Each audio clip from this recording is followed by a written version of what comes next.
Hi friend, তোমাদের মাঝে ছোট্ট একটি টিপস নিয়ে আসলাম। টিপসটি হলো চুপ রান্না।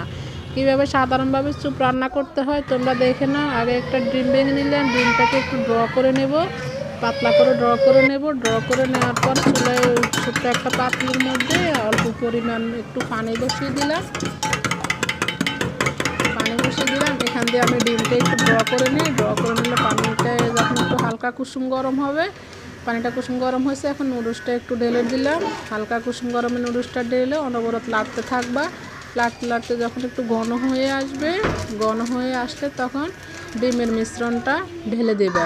ডিমের মিশ্রণটা আস্তে আস্তে ডালতে থাকবে, এখান দিয়ে লাড়তে থাকবা, তাহলে মিশ্রণটা খুব সুন্দরভাবে চলে আসবে কালারটা। এবার করে রান্না করবা। যে দেখো খুব সুন্দরভাবে চলে আসছে। এখন আমার রান্না করা শেষ। 5 মিনিট চুলায় রাখবা, মিডিয়াম আঁচে আগুনটা রাখবা। রাখার পর 5 মিনিট চুলায় রাখবা, রাখার পর পরিবেশন করতে পারবা। বাই এভরিওয়ান, নেক্সট ভিডিওতে আবার দেখা হবে।